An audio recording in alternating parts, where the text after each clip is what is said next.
Blizzard is facing impending disaster, having to fire countless employees in recent months with a plummeting stock price, the key founders behind the company jumping ship, and Blizzard being listed as one of the most hated gaming companies of all time. This begs the question, what went so wrong for Blizzard? Blizzard was adored and loved by its fans. Its origin stories were organic, with each of the founders contributing $10,000 to get the ball rolling from grandma's money. It then rocketed to fame and became a highly successful, normal gaming company. With a loyal fan base, record sales, and rocketing innovation, Blizzard was adored by millions around the world. But in the last year or so, Blizzard has now become one of the most despised gaming companies in history. Originally called Silicon Synapse, Blizzard originally focused on porting other studios' games to different platforms. However, they would soon make a few of their own, releasing games like Rock'n'Roll Racing and Blackthorn. And by 1994, Blizzard was quickly growing and was acquired by Davidson and Associates for a little under $7 million. This was the first parent company to purchase Blizzard, kicking off an acquisition cycle that's still ongoing today. Blizzard's subsequent releases weren't smash hits by any means, but they kept the company afloat for the next 3 years. However, this would all soon change once Blizzard released their first hit, Warcraft Orcs and Humans, a game that managed to sell around 300,000 copies before reaching the end of its lifespan. Yet these were rookie numbers for what was coming. However, before releasing the games we know them for today, Blizzard was still getting pushed around by various publishers around this time. Eventually, the company ended up being a subsidiary of Vivendi, but they would go on to release Diablo in 1997. While initially only hitting modest sales numbers, the glowing reviews of the game eventually led to over 500,000 copies of Diablo being sold, 5 times what Blizzard expected. And this marked the start of Blizzard's golden years. First came Warcraft 2, a great sequel to their first game, then came hits like StarCraft, Diablo 2, and later Warcraft 3, a release that would forever change the gaming industry, giving rise to the MOBA genre and catalyzing the growth of new games like Dota and League of Legends. Around this time, Blizzard was a godsend for gamers around the world. I severely underestimated just how good a time it was. I had so much fun going back to this title. So then, how could it all go so wrong for Blizzard? What caused Blizzard to collapse so dramatically? Well, there's many reasons for it. The first of these was Blizzard's growing apathy towards their fanbase. The signs were slow at first, legal challenges over fan-made projects, and a general sense by customers that they just weren't listening. However, at the time, all their new games outshined all the controversy. Instead, this was a problem that would come back to bite Blizzard. But for now, Blizzard didn't need to care about this, as they were preparing to release their new game, World of Warcraft.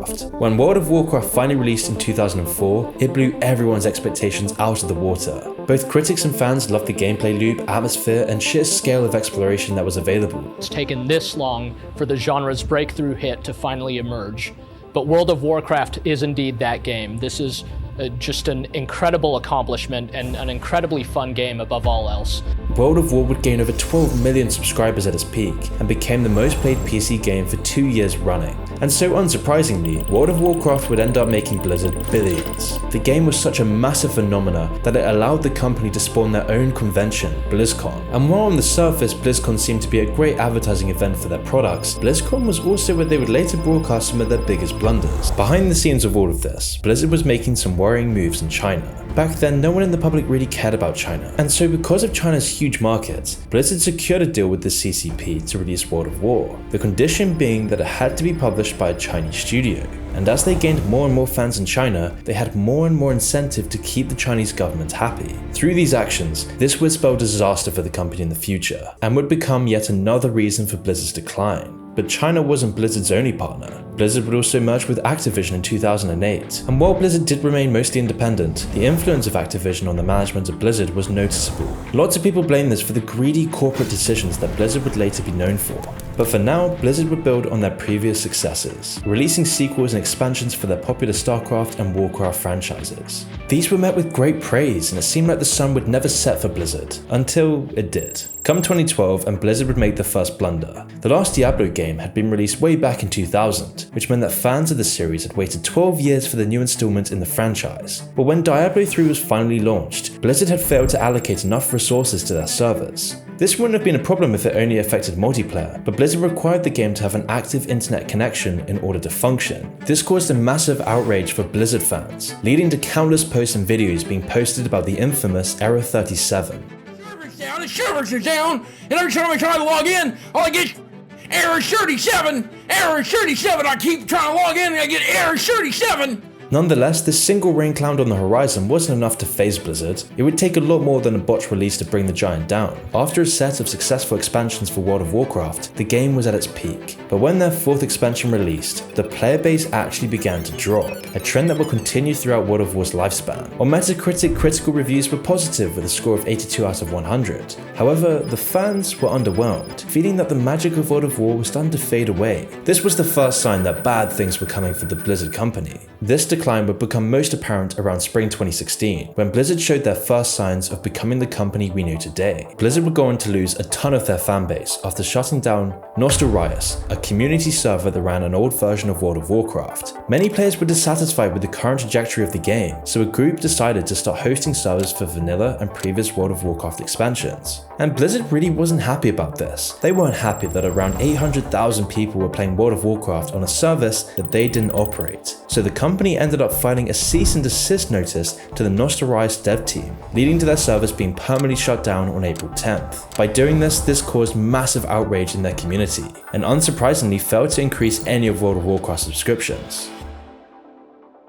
Starting around 2016, a pattern of bad decisions would emerge in Blizzard. Sometimes they were greedy, and occasionally they seemed almost oblivious. Initially being a slow process, the company would start putting much more emphasis on making money over listening to their fans. Although there were still some good intentions at the company, the change was definitely noticeable. Blizzard shutting down Nostorius would be a relatively small controversy compared to what was coming next. With the World of Warcraft cash cow drying up, Blizzard decided to take a risk and branch out by developing a new IP. This would be done by taking creative liberty from popular hero shooters such as Team Fortress 2, and then combining this with RTS elements that the company was already familiar with. At the time, this was an innovative idea, and Blizzard's concept would eventually become known as Overwatch. Announced in late 2014, the game's cinematic trailer quickly exploded online, and got nearly everyone excited for what Blizzard had in store. But it would be another year and a half until Overwatch finally released on May 3rd, 2016. Once released, the game skyrocketed in financial sales, and would quickly begin dominating the cultural sector. On Twitch, Overwatch was a platform where many big streamers began to launch their career, with names like XQC gaining a massive following through playing the game. You go for it, you pushing the finish out. I don't have to go for it. I can say for something, make for it, and I die for another one.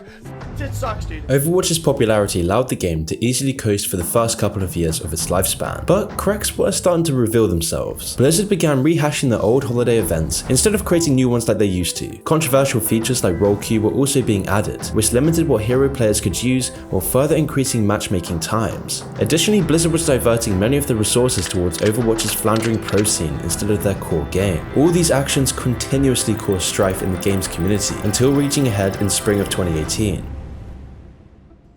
But before we continue, a quick message from the video sponsor Skillshare. Before starting my channel, I had no idea how to create videos. I needed to learn how to use Premiere Pro and After Effects, but didn't know where to start. So I spent months learning how to edit through online courses using Skillshare. Skillshare is an online learning community with thousands of inspiring classes for anyone who loves learning and wants to explore their creativity and learn new skills. Skillshare is one of the best ways to invest in yourself and your personal growth. For me personally, I learned so much about editing from Daniel Scott's Premiere Pro and After Effects courses, which taught me all the fundamentals of the Adobe suite. By learning all of this stuff from Skillshare, I've been able to build a business around what I love. So if you're also interested in making a career pivot or up-leveling your skills in your current role, which is why Skillshare is a great resource for freelancers and entrepreneurs to learn new skills to support your growing side hustle like I did with YouTube, or to launch a totally new career. There's just so many classes to choose from, like Finding Fulfillment using pivots to power your creative career by Emma Gannon, and one of my personal favorite courses being YouTube Success, Script, Shoot and Edit with Marcus Brown Lee. And right now, the first 1,000 people who use the link in the description below will get a 1-month free trial with Skillshare. So if you're interested in developing your skills, be sure to sign up to Skillshare today. Blizzard's introduction of Bridget is what many consider to be when Overwatch died. The character was just too overtuned, and her addition created a stale meta for months on end, which many players just found intolerable, causing a lot of them to quit the game for good. There's just too much there. AoE healing, armor, the armor buff, reducing damage, stun, you get your own barrier as well. And later that year, things wouldn't get much better for Blizzard in terms of their other games either. During BlizzCon 2018, the company revealed what they thought would be a slam dunk, Diablo Immortal, and they couldn't have been any more wrong. After waiting over half a decade expecting Diablo 4, fans of the franchise were instead hit with the announcement of a Diablo mobile game. The game's presentation was just an absolute train wreck, being booed numerous times throughout. Is there any plans to make this playable on PC, or is this just strictly mobile forever? We don't have any plans at the moment to do PC. Getting that kind of reception at your own convention really says something. One dissatisfied crowd member even managed to access the discussion panel and question the legitimacy of the game. Hey, just was wondering, is this an out-of-season April Fool's joke? Now, it's fairly obvious why Blizzard decided to make the next Diablo a mobile game. 1, the ease of monetization, and 2, the potential for a much bigger audience. Compared to the industry standard of PC and consoles, developing for mobile gives publishers much more profits. Just look at Clash of Clans, Pokemon Go, Candy Crush, and any of the other dozens of mobile games raking in billions through microtransactions. Blizzard attempted to cash in on this market, and it's not really that surprising either, as mobile gaming is the most lucrative out of all the other platforms. I mean, almost half of all video game revenue comes from the mobile sector, and that's partly due to the sheer number of people who use their phone to play games. Keep in mind that until this point, Diablo had been exclusively sold on PC and console, so Blizzard was essentially blindsiding their consumers with the sudden platform switch, and by developing the game for mobile instead of the relatively smaller established audience, the core Diablo fanbase was left out to dry, and Blizzard further demonstrated their bottom line is money over customer satisfaction, one of the biggest sins any big business can do. Later next year in 2019, and Blizzard would go on to tarnish their reputation again. This would happen when they hosted a Hearthstone tournament. During an event interview, one of the pro players named Blitzchung made political statements in support of the ongoing Hong Kong protests. Now, obviously China wasn't exactly happy about the stunt, and because of Blizzard's tie to the CCP and their dependence on the massive Chinese market, it wouldn't be long before they got their reprisal, as Blizzard has no problem being subservient to the interests of the Chinese government if it gives them more profits. And so after Blitzchung made the statement, he was immediately banned from all Blizzard related events, and was forced to forfeit all the prize money he earned. The casters that were interviewing Blitzchung also got terminated just for being associated with him. Blizzard's CEO would then go on to justify these actions by stating their platform was, quote, not for political views. But as you would probably expect, Blizzard has no problem ground-standing over socially accepted Western political narratives. These seemingly endless controversies were likely part of the reason that Blizzard decided to lay off around 8% of their workforce in early 2019, amounting to around 800 people losing their jobs. Then in July of that year, one of the founders who worked at Blizzard for nearly 30 years stepped down. But there was one ray of hope left for Blizzard. With the Blizzard company collapsing in on itself, there was only one chance left for redemption. In 2020, the company announced that they would be remaking one of their most influential games of all time, Warcraft 3. This was Blizzard's chance to turn everything around. If they nailed a competent Warcraft 3 remake, their past transgressions would have been pardoned by most. However, this wasn't the case. Once Warcraft 3 was released, it was again a disappointing mess that detracted from the original version just by existing. Several of the game's promised features ended up being cut, like a campaign overhaul and new cutscenes. A lot of the mechanics from the 2002 version were also removed, such as the player ranking system, tournament mode, and match draw prevention. In fact, Blizzard's Warcraft 3 remake received so much widespread denouncement from fans that it became rated as one of the lowest user-reviewed games on Metacritic. This f***ing thing comes out and none of that is in the game! They actually showed enhanced cutscenes, and the cutscenes are literally garbage. Fans didn't just hate the game, they felt lied to. Critics panned the release as yet just another greedy move from a company trying to squeeze as much cash as possible, and things would only continue to get worse for Blizzard. In July of 2021, it was revealed that the company had been under investigation for systemic sexual harassment, bullying, and unequal pay. For 2 years, the California Department of Fair Employment and Housing had been interviewing employees and building a case against Blizzard. As you would probably expect, this caused a lot of people to start grabbing their pitchforks, so when it was finally made public, there was immediate backlash. Blizzard was alleged to have a toxic work culture, with male employees getting drunk and harassing their female co-workers. This accusation was then backed up by a management system in the company that not only tolerated this behavior, but even encouraged it. Blizzard would of course deny the claims, which led to over 2,600 of Blizzard's 9,500 employees signing an open letter demanding change. This was a PR nightmare. While Blizzard did slightly relent in a statement from the CEO, it wasn't nearly enough to heal years of mistreatment, so the employees went on strike, walking out of the Blizzard offices. It was clear that Blizzard wasn't only ignoring fans, but it was ignoring their workers, and this self-induced disaster was made much worse by the immediate attention it garnered. For many fans, this was the last straw, and the company's reputation has been ruined irreversibly. A Blizzard employee's personal story of their negative experiences at the company blew up on Reddit, gaining over 25,000 upvotes. When an employee was sexually assaulted at a holiday party, we had to fight tooth and nail with HR to get them to take any action, through which they victimized her and blamed her.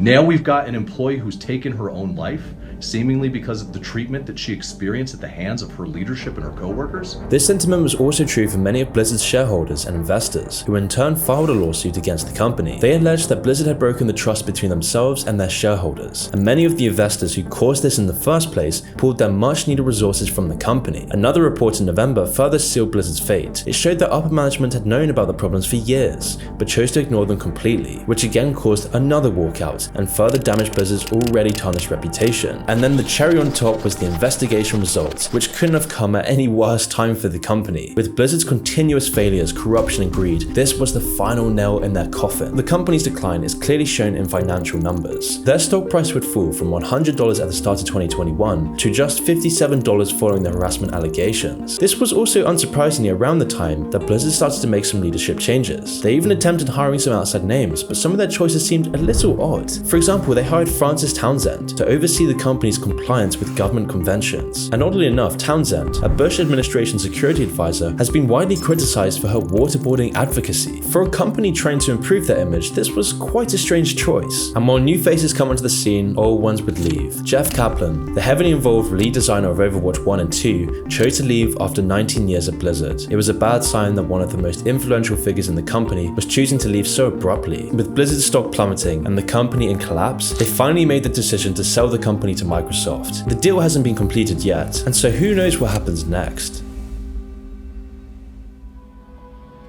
Theodore John Kaczynski, better known as the Unabomber, is one of the most interesting people of the 21st century. Both a genius and a madman, Ted engaged in a ruthless campaign of terrorism by mailing bombs throughout the late 70s to mid-90s, all while isolating himself from the rest of society in a small cabin in the woods. For 2 decades, Ted evaded capture, despite being the target of the most expensive FBI investigation in history. But for such an extraordinary life, Ted's early years were relatively ordinary, and at the same time, Ted was creating a revolutionary manifesto. He was using all of his intellect to warn society of the dangerous path that is awaiting us.